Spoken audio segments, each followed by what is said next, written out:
कि जिलाधिकारी महोदय का बयान,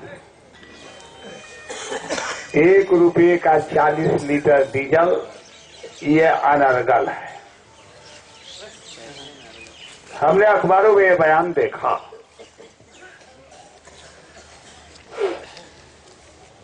तो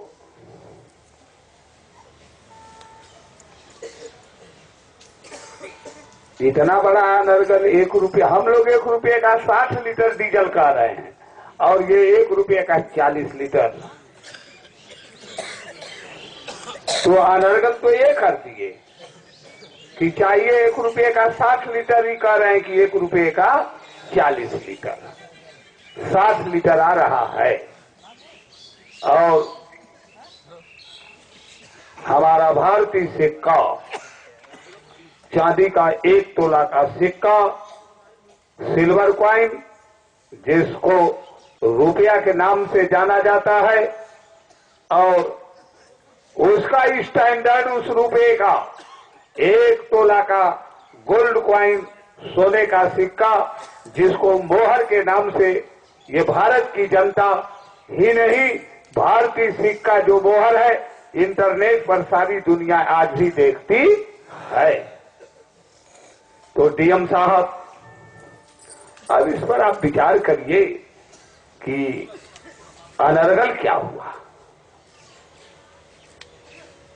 हमारे अंतिम एम्परर बहादुर शाह सेकंड थे। बहादुर शाह सेकंड 12 रुपया तोला वो मोहर, ये स्टैंडर्ड था। और जब विक्टोरिया रानी यहां का एम्परर बनी, तो उस मोहर पर विक्टोरिया रानी की तस्वीर आ गई। वही न मोहर है, उस पर उसकी तस्वीर आ गई और वह मोहर 12 रुपया से 15 रुपया कर दिया, 3 अंक बढ़ा दिया। डिवैल्यूएशन हुआ कि नहीं हुआ? अवमूल्यन हुआ और उसने लूटा। तो अनर्गल ये ब्रिटिश इंडिया गवर्नमेंट कर रही है कि हम लोग कर रहे हैं? फिर इसके बाद हुआ क्या?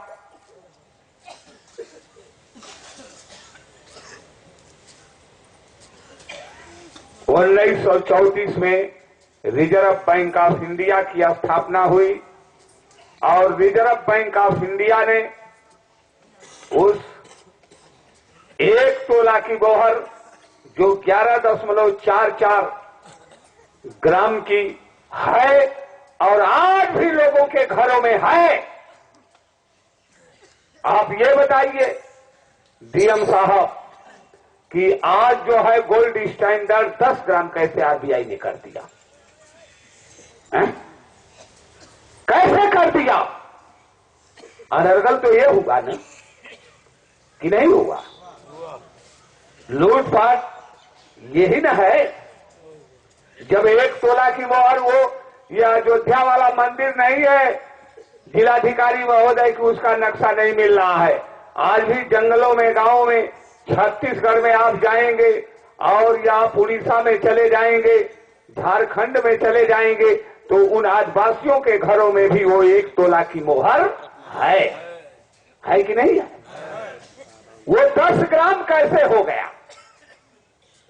11.66 है, 66 का है, और वह 10 ग्राम कैसे हो गया? डीएम साहब, इंटरनेट उठा करके देखिए ना। अरे इंटरनेट भी अनर्गल कर गया ना, है? सारे इंटरनेट अनर्गल कर रहे हैं। तो इंटरनेट बदलवा दीजिए डीएम साहब, बदल जाएगा।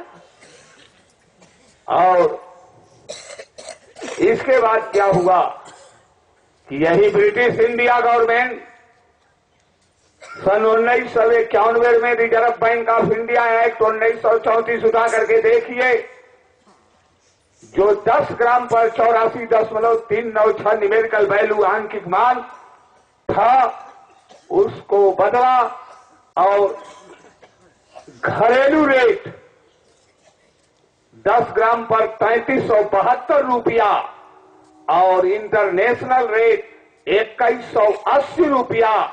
यही दिल्ली की पार्लियामेंट जो बैठी जो है, ये कांग्रेस की गवर्नमेंट थी। यही कांग्रेसी जो विक्टोरिया रानी के दलाल हैं, ये पास किया। इस अमेंडमेंट को देखिए, ये अनर्गल है कि नहीं है?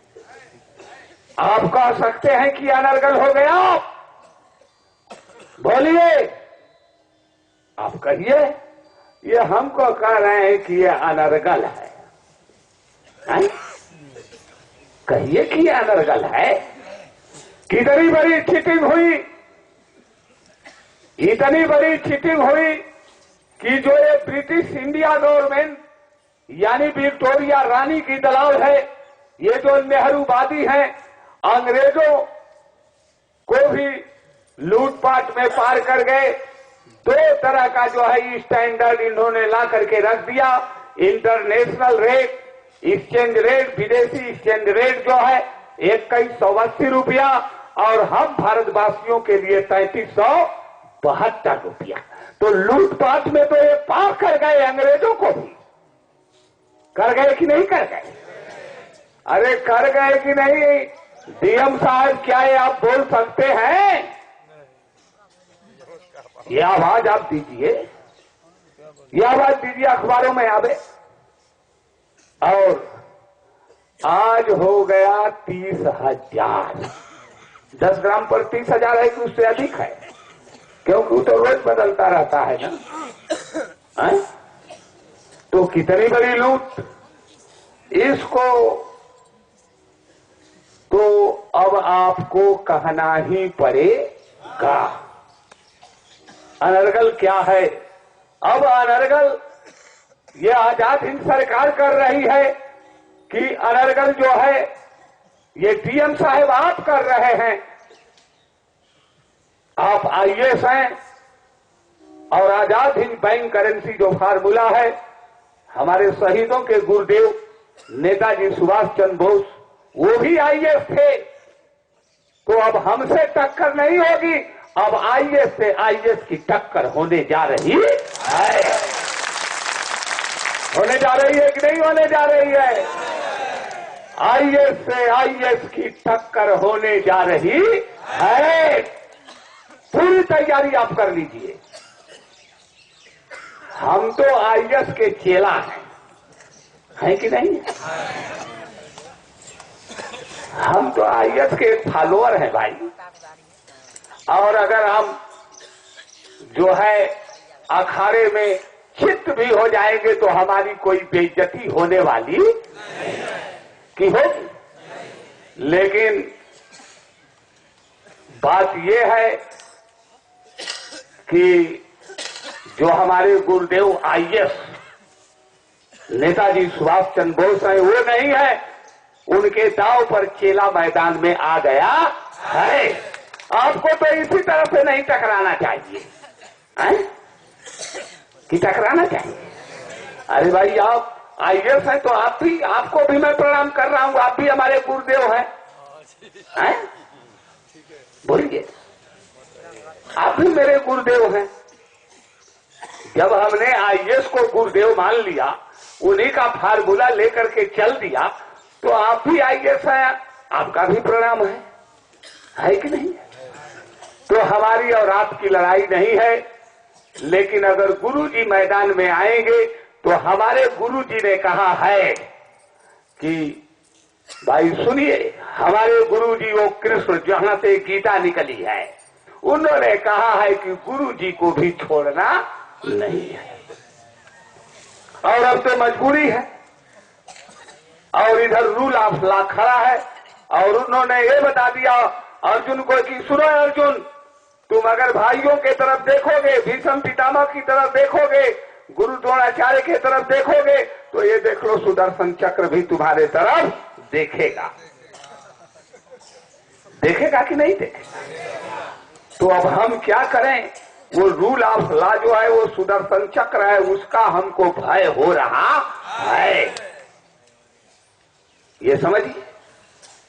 अब आइए मैदान में, अब तो बता दीजिए कि ये आईएएस का फार्मूला है। आईएएस का जो ये चुनाव लड़ रहे हैं, ये सुप्रीम कोर्ट ने कहा दिया कि जो है चुनाव लड़ने के लिए आपराधिक किस्म के लोग नहीं आएंगे, और अपराधी की लिस्ट आईएएस साहब, डीएम साहब आप ही ने बनाया है, आप ही ने बनाया है। और ये सुप्रीम कोर्ट ने मना किया, लेकिन आपराधिक किस्म के लोगों का वहां पर बोलबाला था दिल्ली पार्लियामेंट में, और वो कहा कि ये सुप्रीम कोर्ट की बात नहीं मानी जाएगी, हमारी बात मानी जाएगी, और वो मैदान में है। तो इस बात को आप समझिए और इस पर आप विचार करिए कि आप आईएएस हैं तो अपराधी किस्म के लोग जो मैदान में मैं नहीं कह रहा हूं, ये तो लोकसभा कह रही है, ये ब्रिटिश इंडिया गवर्नमेंट जो पार्लियामेंट में चल रही थी कि ऐसे लोग चुनाव मैदान में उतरेंगे, ये सुप्रीम कोर्ट कर रही है, मेरी कोई बात नहीं है।